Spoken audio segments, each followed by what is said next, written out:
চট্টগ্রাম কোতোয়ালি থানাধীন ভলুয়ার দিঘির পশ্চিম পাড় জাফর সওদাগর কলোনির ভাড়া ঘরে বৈদ্যুতিক ওয়ারিং থেকে আগুনের সূত্রপাত হয়ে অগ্নিকাণ্ডের ঘটনা ঘটে।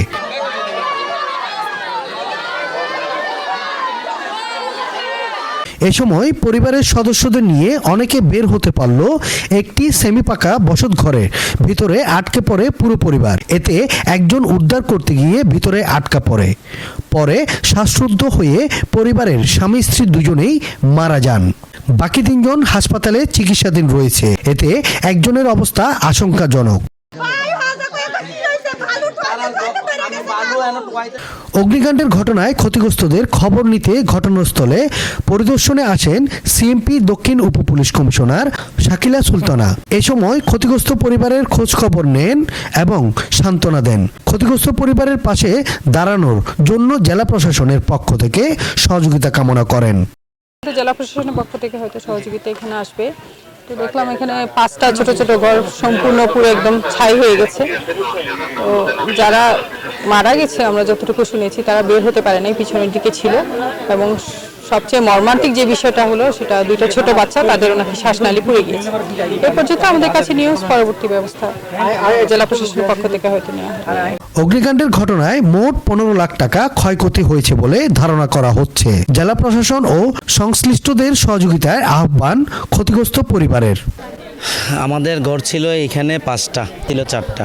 5টা পরিবারের কারোরই কিছু নাই, সব জ্বলে পড়ে গেছে। আগুনের সূত্রপাতটা হয় আপনার সকাল 6:30 বাজে। যখন আমি সামনের রুমে তাকাই দেখি আওয়াজ হচ্ছে, দেখতেছি সামনের ঘরে মানে আলো জ্বলতেছে। আমি কি সামনের ঘরে লাইট তো নিবানো, আলো জ্বলবে কেন?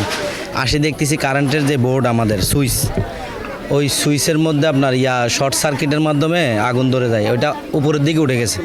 তখন আমি আমার বউ বাচ্চা নিয়ে কোনো রকম যান নিয়ে বেরিয়েছি, কারণ এইখানে কেউ কিছু নিয়ে বেরোতে পারেনি। মোবাইলটাও হাতের পাশে ছিল কিন্তু নেওয়ার সুযোগ পাই নাই। তো এই প্রত্যেকেরই ক্ষয়ক্ষতি হয়েছে অনেক টাকার। যেমন আমার ঘরে ছিল 35,000 টাকা, 2 ভরি স্বর্ণ, মোবাইল, আসবাবপত্র যা আছে সব কিছু পুড়ে ছাই গেছে। আমাদের সামনের ঘরের তারা পরিবারের 4 জন একসাথে রুমের ভিতর ছিল। তারপর আমার পাশের ঘরের ওনার ভাইয়ের ছেলেও ওই ঘরে ঢুকছে দৌড়াদৌড়ি করে।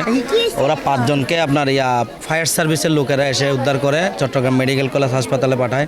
ওইখানে 2 জন মারা যায়, আর 2 জন এখনও আশঙ্কাজনক অবস্থায় আছে। আমি 4-এ পড়ি, আমার বই খাতা, ব্যাগ, বই সব, জামা কাপড় সব কিছু পুড়ে গেছে। পুড়ে গেছে গা।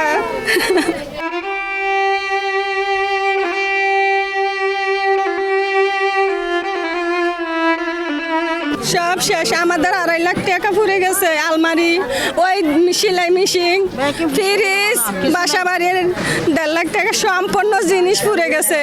2.5 লাখ টাকা, 1.5 ভরি স্বর্ণ, কোনো কিচ্ছু নাই, কিচ্ছু বাঁচাইতে পারি নাই আমরা। সরকার যদি সাহায্য করে, আমরা একদম অসহায় ফতের কাঙ্গালির মতন হয়ে গেছে, আমরা এমনিই গরিব।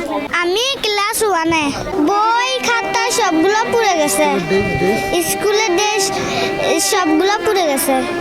কারেন্টের সব থেকে লাগছে, তো এই লাগার পরে বালু নিয়ে গেছে, বালু নিতে নিতে আগুন পুরো এলাকা সরে গেছে।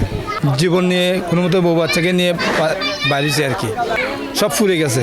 ফ্রিজ, টিভি যা আছে সব কিছু, শোকেস, আলমারি, টেয়া আছে 2.5 লাখ টাকা, এই ক্যাশ টাকা সবগুলো পুড়ে গেছে। আমি একবার নিঃস্ব, আমাদের একবারে পথে এখানে কিছু নাই, এই জামা ছাড়া কিছু নাই। সাফায়েত হোসেন রহিম, চট্টগ্রাম।